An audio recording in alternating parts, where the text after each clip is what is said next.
कार्तिक माह में तुलसी में जल डालने से कौन सा फल मिलता है? आप सभी को कार्तिक माह की हार्दिक शुभकामनाएं। कार्तिक का महीना बहुत ही पवित्र महीना होता है। इस महीने में भगवान विष्णु की पूजा होती है। कार्तिक के महीने में तुलसी माता का भी पूजन किया जाता है। हिंदू धर्म में तुलसी के पौधे को बहुत ही पवित्र पौधा माना जाता है। तुलसी के पौधे में साक्षात भगवान श्री हरि विष्णु जी और माता लक्ष्मी जी का वास होता है। यदि कोई भक्त कभी भी भगवान श्री हरि को भोग लगाता है तो भगवान विष्णु तुलसी पत्र के बिना किसी भी प्रकार का भोग स्वीकार नहीं करते हैं। तुलसी को भगवान श्री हरि विष्णु की अर्धांगिनी भी कहा जाता है। इसीलिए जो भी मनुष्य तुलसी की पूजा करता है वह कभी भी गरीब नहीं रहता है। जो भी मनुष्य रोज तुलसी माता को जल देता है उसकी कभी दुर्गति नहीं होती है। ऐसा मनुष्य घोर पाप करने के बाद भी नरक में नहीं जाता है।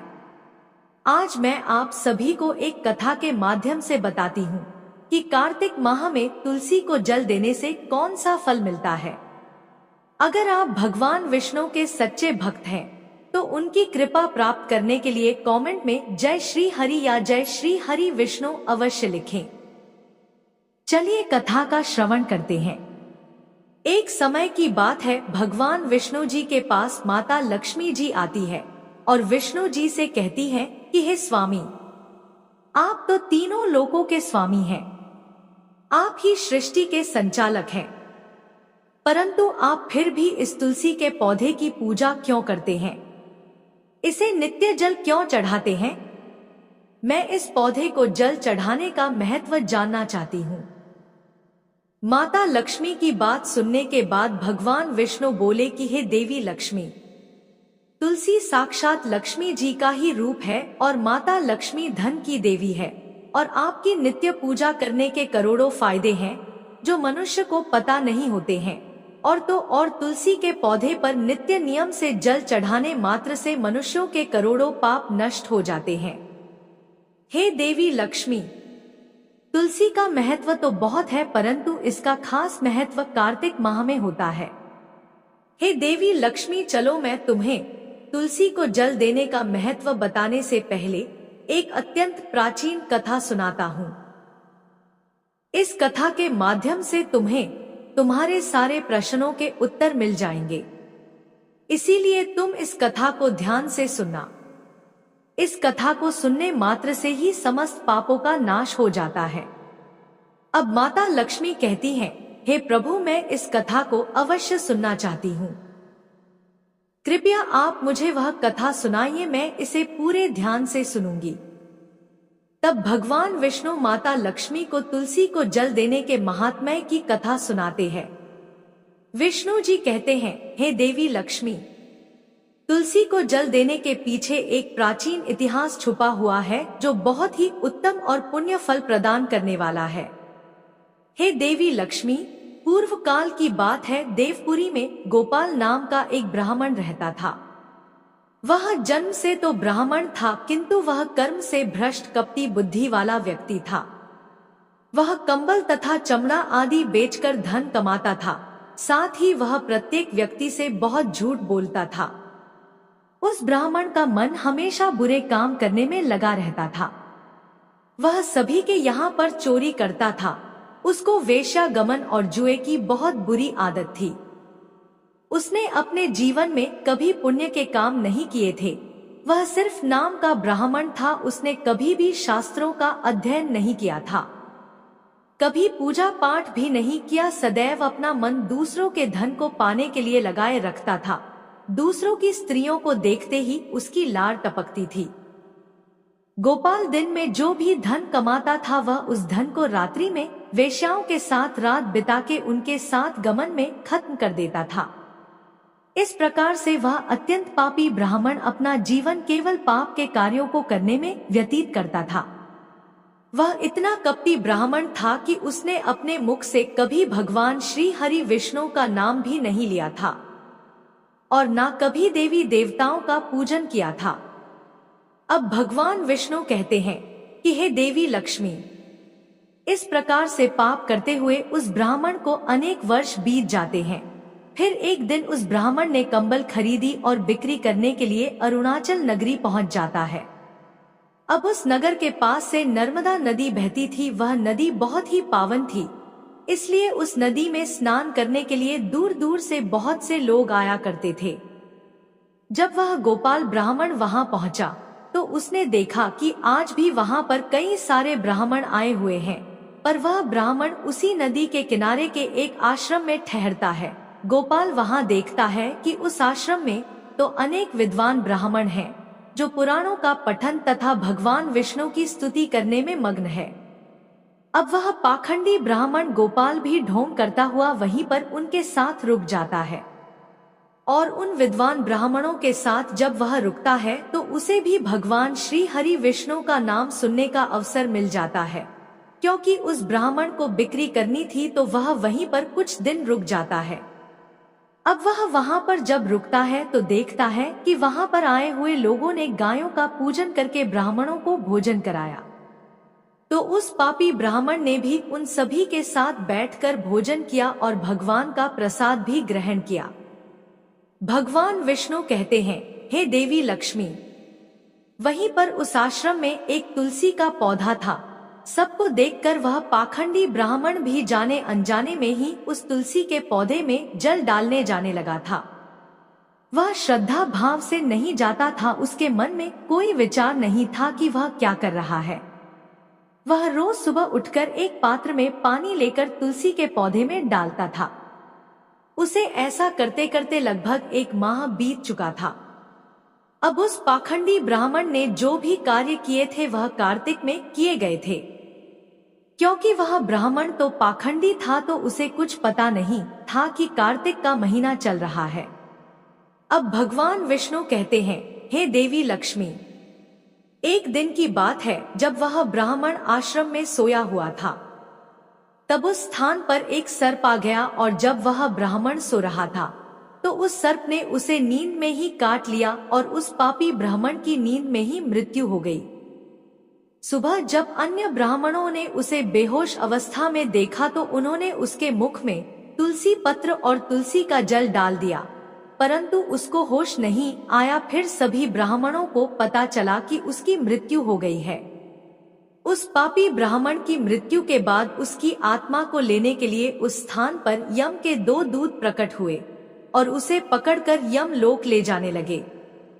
जब वह यम के दूत रास्ते में ब्राह्मण को ले जा रहे थे तब वह पापी ब्राह्मण विलाप करने लगा और यमदूतों से कहने लगा, हे यमदूतों, मुझे आप कहाँ ले जा रहे हो? मेरी मृत्यु किस कारण से हुई है? मैंने कौन सा पाप किया है? तब यमदूतों ने कहा, अरे पापी दुष्ट ब्राह्मण, तूने जन्म से लेकर मृत्यु तक बहुत पाप किए हैं।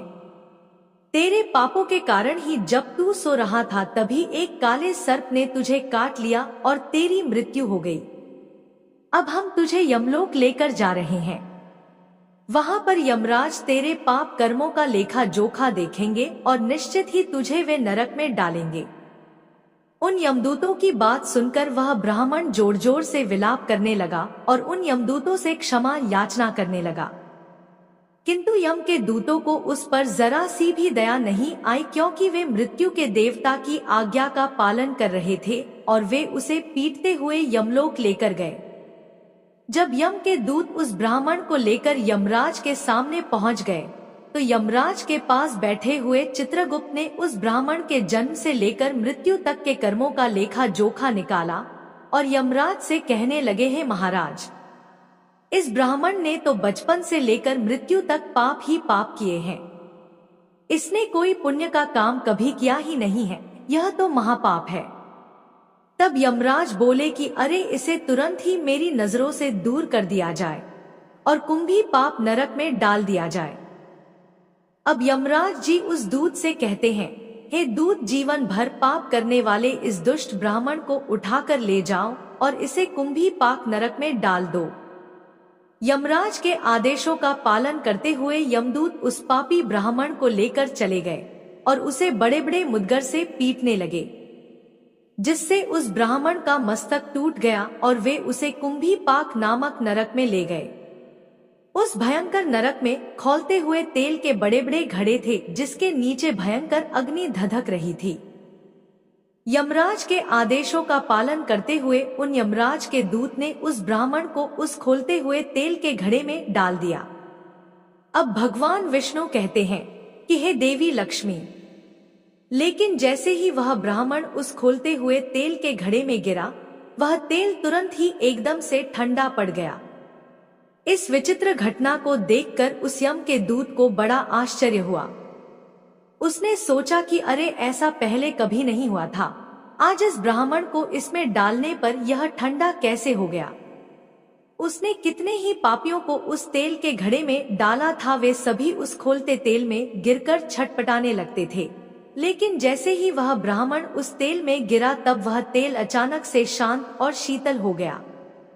इस आश्चर्यजनक घटना को देखते ही वह यमदूत तीव्र गति से दौड़ता हुआ सीधा यमराज जी के पास जा पहुंचा। तब उस दूत को इतना घबराया हुआ देखकर यमराज ने पूछा, हे दूत, क्या बात है? आखिर तुम इतनी तीव्र गति से दौड़ते हुए क्यों आ रहे हो?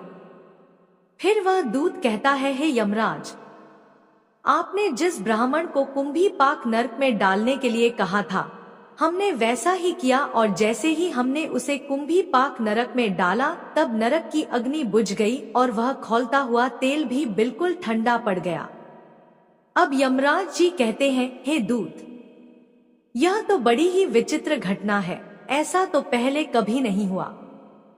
अब यमराज भी अपने मन में विचार कर रहे होते हैं। तभी उस स्थान पर देवर्षि नारद जी पधारते हैं। देवर्षि नारद जी को देखकर यमराज अत्यंत प्रसन्न होते हैं और उन्हें प्रणाम करके उनका स्वागत करते हैं। फिर यमराज नारद जी से कहते हैं, हे देवर्षि नारद, आप उचित समय पर आए हैं। हमने आज एक अत्यंत पापी ब्राह्मण को कुंभी पाक नरक में गिराया है, किंतु उसके गिरते ही नरक की अग्नि ठंडी पड़ गई है और खोलता हुआ तेल भी शीतल बन गया है। यमराज जी की बात सुनकर देवर्षि नारद जी कहने लगते हैं, हे धर्मराज, आपने जिस ब्राह्मण को नरक में डाला है वह नरक में डालने योग्य नहीं है, क्योंकि इस ब्राह्मण के द्वारा अनजाने में ही ऐसा कर्म हो गया है जो नरक का नाश करने वाला है। जो पुण्य कर्म करने वाले लोगों के साथ रहता है, उसे उनके पुण्य का भाग फल मिल ही जाता है। और यह ब्राह्मण तो 1 महीने तक भगवान श्री हरि विष्णु जी के भक्तों के साथ रह चुका है। इस ब्राह्मण ने एक आश्रम में रहते हुए नित्य तुलसी को जल अर्पण किया है, इसीलिए यह बहुत बड़ा पुण्यवान बन गया है। इसके समस्त पाप नष्ट हो गए हैं और यह ब्राह्मण अब स्वर्ग लोक जाने का अधिकारी बन गया है। इस ब्राह्मण ने अनजाने में ही इतना पुण्य कमाया है जो जन्म जन्मांतर में मनुष्यों को प्राप्त नहीं होता है, इसीलिए आप इसे नरक में ना पकाओ। इस ब्राह्मण के पापों के लिए इसे केवल इतना दंड दो कि इसे नरक लोक का दर्शन करावाओ। अब भगवान विष्णु कहते हैं कि हे देवी लक्ष्मी। देवर्षि नारद की बात सुनकर यमराज अत्यंत प्रसन्न होते हैं और उस ब्राह्मण को कुंभी पाक नरक से निकाल कर लाते हैं और अपने दूतों से कहते हैं कि हे दूत, इस ब्राह्मण महात्मा को ले जाओ और संपूर्ण नरकों का दर्शन कराओ। यमराज की बात को सुनकर यम के दूत उस ब्राह्मण को ले जाते हैं और उसे संपूर्ण नरकों का दर्शन कराते हैं। इस प्रकार से यम के दूत उस ब्राह्मण को संपूर्ण नरकों का दर्शन कराते हैं और फिर से यमलोक में ले जाते हैं और फिर वह ब्राह्मण एक यक्ष बन जाता है। अब भगवान विष्णु कहते हैं कि हे देवी लक्ष्मी, जैसे मुझे वैकुंठ लोक प्रिय है, वैसे ही जो मनुष्य नित्य तुलसी जी की पूजा करता है और तुलसी को जल देता है, वह मुझे सबसे अधिक प्रिय है। उस मनुष्य की कभी दुर्गति नहीं होती है, वह कभी नरक में नहीं जाता है। जिन घरों में तुलसी का पौधा सदैव ही हरा भरा रहता है, उस घर में सुख शांति और समृद्धि बनी रहती है। हे देवी, साथ ही भगवान विष्णु की पूजा में और उन्हें चढ़ाए जाने वाले भोग में तुलसी के पत्र अवश्य होने चाहिए, क्योंकि तुलसी पत्र के बिना भगवान विष्णु किसी भी प्रकार का भोग स्वीकार नहीं करते हैं। इसीलिए प्रत्येक घर में तुलसी का पौधा अवश्य होना चाहिए। अगर आपके घर में तुलसी है तो सुख शांति और समृद्धि के लिए कार्तिक मास में तुलसी को चुनरी अवश्य चढ़ाने चाहिए। हमेशा ध्यान रहे कि तुलसी का पौधा चुनरी के बिना अधूरा होता है। तुलसी केवल एक पौधा नहीं है बल्कि वह देवी है। वह त्रिलोक के स्वामी भगवान विष्णु की पत्नी है। इसीलिए तुलसी को चुनरी अवश्य ही चढ़ाना चाहिए। इससे पति पत्नी में प्रेम और विश्वास बढ़ता है। घर में रहने वाली महिलाएं सदा सुहागिन और सौभाग्यशाली रहती हैं। तुलसी का विवाह भी अवश्य करना चाहिए। इससे मनुष्य के सभी दुखों का अंत होता है और सांसारिक जीवन सुखमय बीतता है। तुलसी के पौधे के पास अपने मुख से कभी भी कोई अपशब्द नहीं बोलना चाहिए। तुलसी के पास भूल से भी जूते चप्पल अथवा झाड़ू पोंछा नहीं रखना चाहिए, क्योंकि ऐसे किए जाने वाले कार्यों को शास्त्रों में पाप माना गया है। जहाँ पर तुलसी का पौधा होता है उस स्थान के आसपास आपको भूलकर भी थूकना नहीं चाहिए। तुलसी के पास जल से भरा हुआ पात्र भी नहीं रखना चाहिए। तुलसी के पौधे के पास दीपक जलाने के बाद दीपक को वहां से हटा देना चाहिए, क्योंकि तुलसी के नीचे बुझा हुआ दीपक रखना अशुभ माना जाता है। जिस स्थान पर भी तुलसी का पौधा होता है उस स्थान को हमेशा ही स्वच्छ रखना चाहिए। इसीलिए नियमित रूप से तुलसी के पौधे के पास साफ सफाई का ध्यान रखें। तुलसी के पौधे में शिवलिंग और गणेश जी की प्रतिमा नहीं रखनी चाहिए। साथ ही तुलसी के गमले में अन्य किसी भी प्रकार का पौधा लगाना इसे भी अशुभ माना जाता है। तुलसी के पौधे के पास कपड़े भी नहीं सुखाने चाहिए, अन्यथा कपड़ों से गंदा पानी तुलसी के पौधे पर गिर सकता है। ध्यान रहे तुलसी के पौधे को नाखून से नहीं तोड़ना चाहिए, इससे तुलसी का अपमान होता है। यदि तुलसी के पत्ते सूख कर गिर जाते हैं तो उन्हें कचरे में नहीं फेंकना चाहिए। उन पत्तों को तुलसी की मिट्टी में ही दबा देना चाहिए और रविवार और एकादशी के दिन तुलसी के पत्ते नहीं तोड़ने चाहिए और न ही रविवार को तुलसी को जल चढ़ाना चाहिए। बाकी अन्य दिन नित्य तुलसी को सुबह जल देना चाहिए और शाम के समय एक दीपक जलाना चाहिए। अक्सर महिलाएं स्नान के बाद अपने बाल खुले रखकर ही तुलसी को जल देती है। ऐसा करना भी पाप माना जाता है। महिलाओं को इस बात का हमेशा ध्यान रखना चाहिए कि महिलाओं को हमेशा ही अपने बाल बांधकर माथे पर सिंदूर लगाकर ही तुलसी में जल चढ़ाना चाहिए। इससे उस स्त्री को तुलसी माँ का आशीर्वाद प्राप्त होता है। घर में तुलसी का पौधा लगाते समय ध्यान रहे कि इसके लिए गंदी मिट्टी का उपयोग नहीं करना चाहिए। तुलसी के पौधे के लिए शमशान की अथवा गंदगी वाले स्थान की मिट्टी का कभी उपयोग नहीं करना चाहिए। इससे तुलसी माँ रूठ जाती है और सूखने लगती है। तुलसी का पौधा कभी गंदे स्थान पर नहीं लगाना चाहिए, जैसे नाली अथवा बाथरूम के पास। इन स्थानों पर तुलसी का पौधा कभी नहीं लगाना चाहिए, अन्यथा गंदा पानी तुलसी के पौधे में गिर सकता है, जो कि प्रत्येक मनुष्य के लिए बहुत ही अशुभ माना गया है। घर में तुलसी का पौधा कभी सूखना नहीं चाहिए। शास्त्रों में ऐसी मान्यता है कि तुलसी के पौधे के सूखने से अकाल मृत्यु की सूचना प्राप्ति होती है। घर में तुलसी का पौधा सूख जाए तो घर की सुख समृद्धि समाप्त हो जाती है। सूखी हुई तुलसी में मां लक्ष्मी का वास नहीं होता है। शास्त्रों के अनुसार मासिक धर्म के दौरान महिलाओं को तुलसी के पौधे में पानी नहीं डाल चाहिए और तुलसी को स्पर्श भी नहीं करना चाहिए। यह उन महिलाओं के लिए वर्जित है। तुलसी को बिना स्नान किए जल नहीं देना चाहिए और पैरों में चप्पल आदि पहनकर भी तुलसी को जल नहीं देना चाहिए। तुलसी को जल देते समय ध्यान रहे कि वह जल आपके पैरों पर ना पड़े, इससे तुलसी माता का अपमान होता है।